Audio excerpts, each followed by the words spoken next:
يهب لمن يشاء إناثا ويهب لمن يشاء الذكور أو يزوجهم ذكرانا وإناثا ويجعل من يشاء عقيما إنه عليم قدير.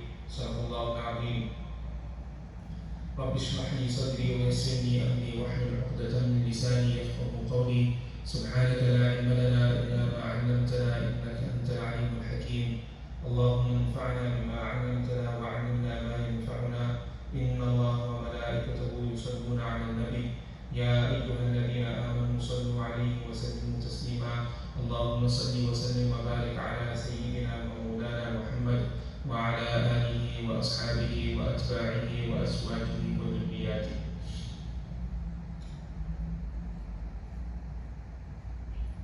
Allah subhanahu wa ta'ala has favored us immensely by making us from amongst the ummah of the beloved Nabi sallallahu alayhi wa sallam. Allah subhanahu wa ta'ala has said regarding the Prophet sallallahu alayhi wa sallam, لَقَدْ كَانَ لَكُمْ فِي رَسُولِ اللَّهِ أُسْوَةٌ حَسَنَةٌ, that indeed for you in the Prophet sallallahu alayhi wa sallam is an excellent example. Regarding the Prophet sallallahu alayhi wa sallam, Allah subhanahu wa ta'ala has said, وَمَا أَرْسَلْنَاكَ إِلَّا رَحْمَةً لِلْعَالَمِينَ, that we have sent you as a mercy for the entire mankind. We have sent you as a mercy for all of the worlds. Regarding the Prophet sallallahu alaihi wasallam, Allah subhanahu wa ta'ala says, وَإِنَّكَ لَعَلَى خُلُقٍ عَظِيمٍ. So the Prophet sallallahu alaihi wasallam has the best of akhlaq, has the best of manners. In the Prophet sallallahu alaihi wasallam, Allah subhanahu wa ta'ala has made the best of examples for us. Our problem today is that we have left the lifestyle of the best of examples, of the best of role models that Allah subhanahu wa ta'ala has created for us. When we study the life of the Prophet sallallahu alaihi wasallam, then we see that in the seerah of the Prophet sallallahu alaihi wasallam, by seerah meaning the entire lifestyle in the sunnah of the Prophet sallallahu alaihi wasallam, by following the role model of the Prophet sallallahu alaihi wasallam, Allah subhanahu wa ta'ala has kept the solution for all of the problems. Allah subhanahu wa ta'ala has kept the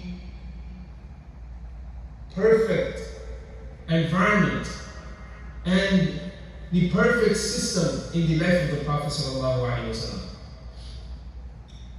Many people think that Islam has not given any rights to women, or Islam mistreats the women. Islam has oppressed the women.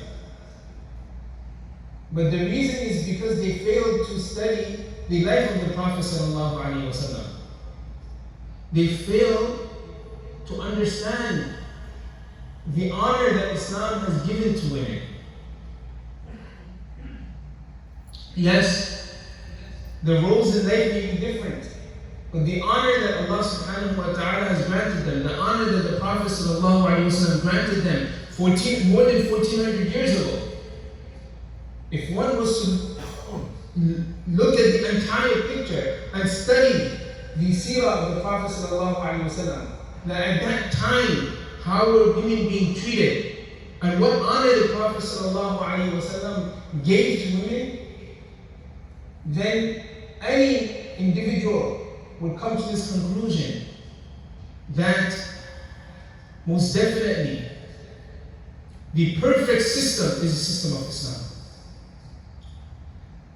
During her life, a lady or a female has many different relationships. Just looking at one aspect. First, she is a daughter. What respect did Islam give to the daughter? How much respect did the Prophet ﷺ give to the daughter?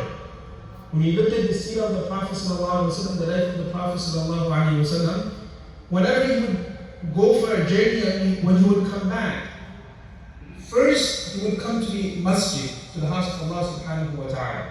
Whenever he went on any expedition or any journey, before going home, on his way back, first he would come to the masjid. So this is the sunnah of the Prophet ﷺ. We should try to implement this in our life as well. When you go for a journey and when we come back, the first stop we make should be at the masjid, should be in the masjid. Enter the masjid, perform 2 rakats. May Allah subhanahu wa ta'ala practice the ability to act upon the sunnah of the Prophet ﷺ. So he would go to the masjid. And then before going home, first he would go visit his daughter, Fatima radiallahu anha. The honor he gave to his daughter. Right? Why? To show the importance, the love that he had for his daughter, the honor that he had for his daughter, the honor that he gave her. When we look at the time of the Battle of Badr, one of the daughters of the Prophet ﷺ, Ruqayya radiallahu anha, was ill. So the Prophet ﷺ told his son-in-law, Uthman ibn Affan radiallahu anhu, that for you it's more important that you stay home and you look after your wife. You see? He showed how we should treat our daughters. So he advised him that for you should stay at home and look after my daughter. And that's more important. She's ill. So he stayed back. And by the time the Prophet ﷺ had returned from the Battle of Badr, his daughter had passed away.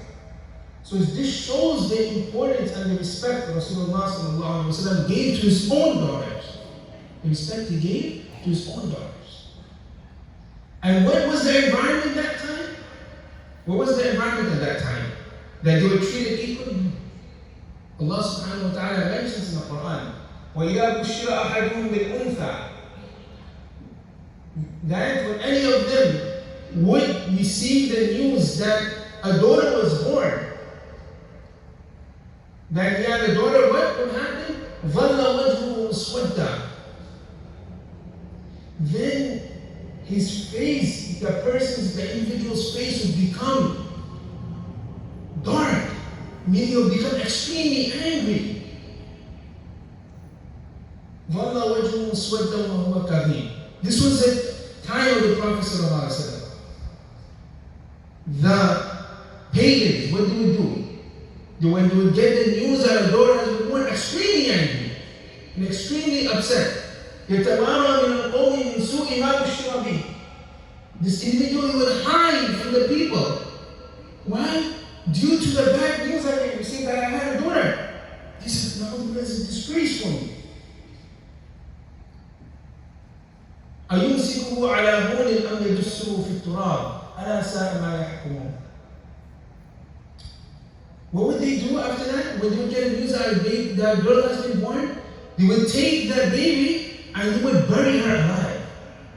This is the environment in which the Prophet ﷺ was born. And this is the environment in which the Prophet ﷺ is giving his daughters this much honor.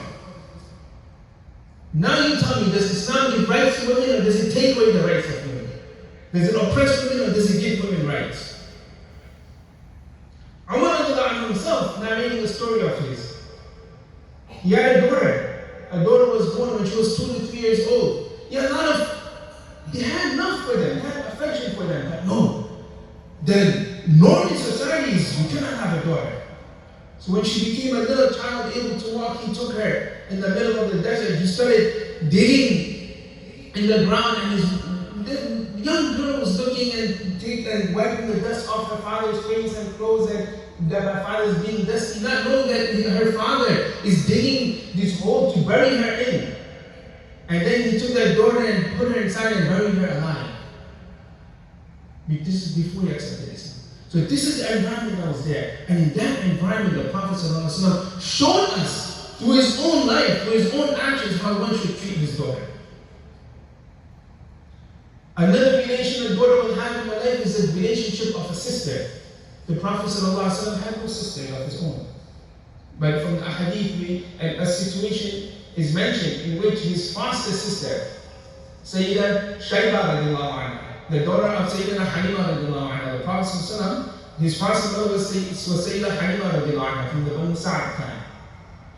So one time his foster sister came to visit him, and she came and she said, she introduced herself that I am your foster sister. So the Prophet ﷺ removed his cloak and he put it on the ground and he made his foster sister sit on that.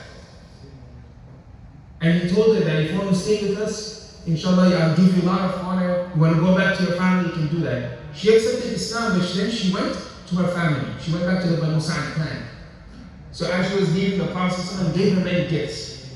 So the Prophet ﷺ, this was not his gift, this was his foster sister. The Prophet ﷺ showed us how one should treat his sisters as well. He showed practically by giving his foster sister that izzah, that respect, by treating her in a good way. Another relationship one will have is the relationship of the wife. The relationship of the wife. A great honor that Allah subhanahu wa ta'ala has given the women, a great role.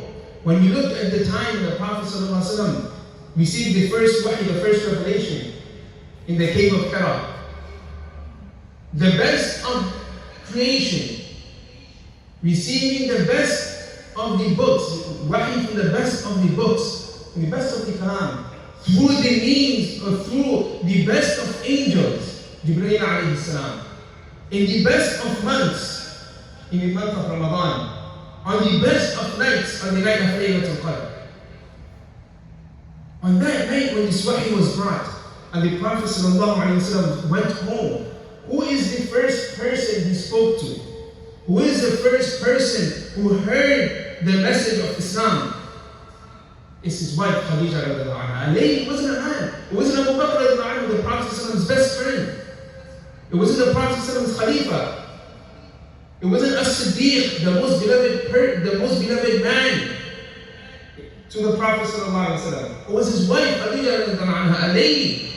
The honor Allah subhanahu wa ta'ala has granted women. And the ulama read the first person to accept Islam was not a man, it was a lady. His wife Khadija radiallahu anha. And what did she do?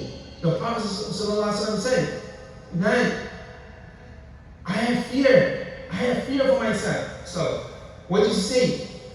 Kalla wallahi la yusib Allah abada. Like, no, Allah subhanahu wa ta'ala will never humiliate you. She comforted the Prophet ﷺ, the role of the wife to comfort the husband. And she mentioned the good qualities of the Prophet ﷺ, until the Prophet ﷺ calmed down and he felt content. And then when she put him to sleep, what did she do? A lady of hikmah, she went to her cousin, Waraqa bin Nawfal, a very pious person, told him about the message of Islam. And he said that this is the same prophet, the same angel that came to Musa alayhi salam. When her husband woke up, she told him that I went to Waraqa bin Nawfal and this is what he said. And she took the Prophet to Waraqa bin Nawfal and made him, with his own blessed tongue, explain exactly what happened. Waraqa bin Nawfal told him that Allah subhanahu wa ta'ala has made you a prophet, his final messenger. This is the role of the wife. How would the Prophet, when we look at the time of Surah Hudaybiyah, when the Muslims had went to perform Umrah in the 6th year after prophethood, and the Mushrikeen stopped them from entering Makkah, and they had to wait, and it ended up that they wrote the Treaty of Hudaybiyah, the Surah of Hudaybiyah, and now they had to go back without performing Umrah, because they were given permission that the following year, in the 7th year after Hijrah, you can come for 3 days and perform your Umrah al-Qadha. But right now you cannot perform Umrah. So the Prophet ﷺ told his Sahaba that we have to go back, we cannot perform Umrah. So you have to come out of the state of Ihram. But none of them were prepared to do this. So who showed the Prophet ﷺ the solution at that time? It was his wife, Salama radiallahu anha. The Prophet's wife, the role of a lady. She came to the Prophet ﷺ and said that the Sahaba did not going to listen. You have to set the example yourself. So let me shave your hair so you come out of the Umrah and you come out of the ihram, you come out of the state of ihram, then you shave your hair, then automatically when the Sahaba Majma'in see you coming out of the state of ihram, then they will follow. And that's exactly what happened. A difficult situation, simple solution. Who was it brought by? The wife of the Prophet ﷺ, a lady, not Abu Bakr, not Umar, not Uthman, not Ali, by the wife of the Prophet ﷺ. And then finally the role of the mother. What honor and what respect is Islam given to the mother? A Sahabi came to the Prophet ﷺ and asked that who has the most right? That who do I need to treat the best? The Prophet ﷺ said, your mother. Again the same question, who do I need to treat the best? Your mother. Again, who do I need to treat the best? Your mother. And the fourth time the Prophet ﷺ said, your father. The right that Islam has given to the mother. A person akhirah depends on how he treats his mother. The Prophet ﷺ said that Jannah lies under the feet of one's mother. So the honor and respect Islam has given to women. When we look at the hadith of the Prophet ﷺ, we look at the seerah of the Prophet ﷺ, we are able to understand this. May Allah subhanahu wa ta'ala grant each and every one of us to study the seerah of the Prophet ﷺ correctly and to implement the seerah of the Prophet ﷺ into our lives. And this is the most important thing, not just listening to lectures of the seerah of the Prophet ﷺ, reading books of the seerah of the Prophet ﷺ, but main is emulating the Prophet ﷺ, bringing the life of the Prophet ﷺ into our lives, following the sunnah of the Prophet ﷺ, and this is when, inshallah, we will be granted that honor, and we will be able to truly live in this world with peace. وآخر دعوانا الحمد لله رب العالمين وصلى الله على سيدنا ومولانا محمد وعلى آله وصحبه وسلم. All the pleasure and to perform this. الحمد لله والصلاة والسلام على رسول الله. أما بعد فأعوذ بالله من الشيطان الرجيم. بسم الله الرحمن الرحيم. لقد كان لكم في رسول الله أسوة حسنة لمن كان يرجو الله واليوم الآخر وذكر الله كثيرا. وقال رسول الله صلى الله عليه وسلم: اتق المحارم تكن أعبد الناس، وارض بما قسم الله لك تكن أغنى الناس، وأحسن إلى جارك تكن مؤمنا، وأحب للناس ما تحب لنفسك تكن مسلما، ولا تكسر الضحك فإن كسرة الضحك تميت القلب، أو كما قال عليه الصلاة والسلام. وقال رسول الله صلى الله عليه وسلم: ما زال جبريل يوصيني بالجار حتى ظننت أنه سيورثه، أو كما قال عليه الصلاة والسلام. بارك الله لنا ولكم في القرآن العظيم، ونفعنا وإياكم بالآيات والذكر الحكيم. أقول قولي هذا وأستغفر الله لي ولكم ولسائر المسلمين فاستغفروه إنه هو الغفور الرحيم.